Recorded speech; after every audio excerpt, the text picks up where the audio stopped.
ಸಮಯದಲ್ಲಿ ಮಾತನಾಡಬೇಡಿ. ಅಧಿಕಾರಿಗಳಿಗೆ ಏಕವಚನದಲ್ಲಿ ಮಾತನಾಡಬೇಡಿ. ನಮಗೂ ನಮ್ಮದೇ ಆದ ಗೌರವವಿರುತ್ತದೆ ಎಂದು ನಗರಸಭೆ ಅಧಿಕಾರಿ ರೇಣುಕಾ ನಗರಸಭೆ ಸದಸ್ಯ ಜೈನುಲಾಬ್ಲಿನ್ ಅವರಿಗೆ ಮನವಿ ಮಾಡಿದ್ದಾರೆ. ಚಿತ್ರದುರ್ಗ ನಗರಸಭೆ ಕೌನ್ಸಿಲ್ ಸಭಾಂಗಣದಲ್ಲಿ ಇಂದು ನಡೆದ ಸಾಮಾನ್ಯ ಸಭೆಯಲ್ಲಿ ಮಾತನಾಡಿ, ನೀವೇನಾದರೂ ಕೇಳುವುದಿದ್ದರೆ ನೇರವಾಗಿ ಅಧ್ಯಕ್ಷರಿಗೆ ಕೇಳಿ. ಅವರು ನಮಗೆ ಕೇಳುತ್ತಾರೆ. ಅದು ಬಿಟ್ಟು ನೀವು ಹೇಗೆಂದರೆ ಹಾಗೆ ಮಾತನಾಡಿ ಬೈಯುವುದು ಸರಿಯಲ್ಲ. ಪ್ರತಿ ಸಭೆಯಲ್ಲೂ ನಾವು ನಿಮ್ಮಿಂದ ಬಯಸಿಕೊಳ್ಳುವುದೇ ಆಗಿದೆ ಎಂದಿದ್ದಾರೆ.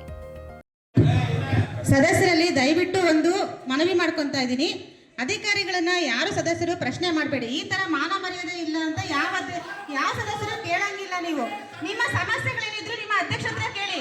ಅಧ್ಯಕ್ಷರು ನಮಗೆ ಆರ್ಡರ್ ಮಾಡಬೇಕು. ಅಧ್ಯಕ್ಷರು ಅಧಿಕಾರಿಗಳಿಗೆ ಆರ್ಡರ್ ಮಾಡೋದು ಕೇಳಂಗಿಲ್ಲ. ನೀವು ನಿಮ್ಮ ಸಮಸ್ಯೆಗಳೇನಿದ್ರು ಅಧ್ಯಕ್ಷ ಹತ್ರ ಕೇಳ್ಕೊಳ್ಳಿ. ಅಧ್ಯಕ್ಷರು ನಮಗೆ ಮಾತಾಡಲಿ. ದಯಮಾಡಿ ನಿಮ್ಮಲ್ಲಿ ಮನವಿ ಮಾಡ್ಕೊಂತ ಇದ್ದೀನಿ. ಒಬ್ಬ ಅಧಿಕಾರಿಗಾಗಲಿ ನೌಕರರಿಗಾಗಲಿ ಅವರಿಗೆ ಇರೋಂಥ ಸ್ಥಾನಮಾನ ಇರುತ್ತೆ. ಮತ್ತೆ ಮಾನ ಮರ್ಯಾದೆ ಇಲ್ಲ ಅಂತ ನೀವು ಯಾವತ್ತೂ ಕೇಳಬೇಡಿ. ಆ ಥರ ಅಧಿಕಾರಿಗಳನ್ನ ಕೆಲಸದ ಒತ್ತಡ ಇರುತ್ತೆ. ನಾವು ಮಾಡಕ್ ಆಗಲ್ಲ ಅಂತ ಕೆಲಸ ಅಲ್ಲ. ನೀವು ನಿಮ್ಮ ಸಮಸ್ಯೆಗಳೇನಿದ್ರು ಅಧ್ಯಕ್ಷ ಹತ್ರ ಕೇಳಿ. ಅಧ್ಯಕ್ಷ ಹತ್ರ ಕೇಳಿ. ನೀವು ಸಾಮಾನ್ಯ ಸಭೆಯಲ್ಲಿ ಏನೇ ವಿಷಯ ಇದ್ರು ಅಧ್ಯಕ್ಷ ಹತ್ರ ಕೇಳಿ ದಯವಿಟ್ಟು. ಅಧ್ಯಕ್ಷ ನಮಗೆ ಆದೇಶ ಮಾಡಬೇಕು. ಯಾವ ಅಧಿಕಾರಿ ನೌಕರರಿಗಾಗ್ಲಿ ದಯಮಾಡಿ ಕೂಗಾಟ ಮಾಡಬೇಡಿ. ದಯಮಾಡಿ ಸಮಾಧಾನ ಕುತ್ಕೊಂಡು ಕೇಳ್ಕೊಳ್ಳಿ. ಪ್ರಶ್ನೆಗಳನ್ನ ನೀವು ಸಮಾಧಾನ ಕುತ್ಕೊಂಡು ಕೇಳ್ಕೊಳ್ಳಿ. ಮಾಡ್ತೀವಿ ಅಂತಾನೆ ಹೇಳಿದೀವಿ. ಈಗ ಟೆಂಡರ್ ಓಪನ್ ಮಾಡಬೇಕು, ಮಾಡ್ತಿದ್ದೀವಿ. ಯುಜಿಡಿ ಮೇಡಮ್, ಯುಜಿಡಿದೇನೆ ಯಾರು ಮಾಡಕ್ ಬರ್ತಾ ಇಲ್ಲ. ಅಡ್ವಾನ್ಸ್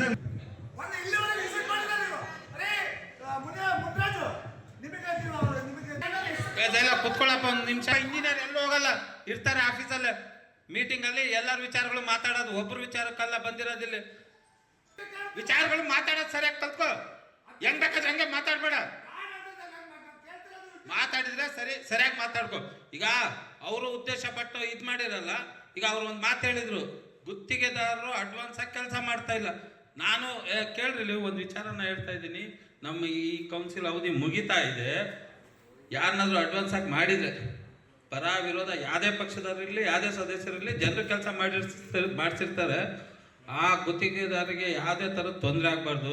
ನಮ್ಮ ಅವಧಿ ಮುಗಿದ ನಂತರನೂ ಹೇಳ್ಬಾರ್ದು ಈ ಥರ ಮಾಡಿಸ್ಬಿಟ್ರಪ್ಪ ಹೋದ್ರಪ್ಪ ಅಂತ. ಅದಕ್ಕೆ ಯಾವ ಥರ ನೀವು ಭದ್ರತೆ ಟೆಂಡರ್ ಮಾಡ್ತಿರೋ, ಏನು ಮಾಡ್ತಿರೋ, ಇನ್ನೊಂದು ಮಾಡ್ತಿರೋ, ಅಗ್ರಿಮೆಂಟ್ ಮಾಡ್ತಿರೋ, ಕಮಿಟ್ ಮಾಡ್ತಿರೋ, ಅವನ್ನೆಲ್ಲ ಮಾಡ್ಕೊಂಡು ರೆಡಿ ಮಾಡಿಕೊಂಡು ಅವ್ರಿಗೆ ಗುತ್ತಿಗೆದಾರರಿಗೆ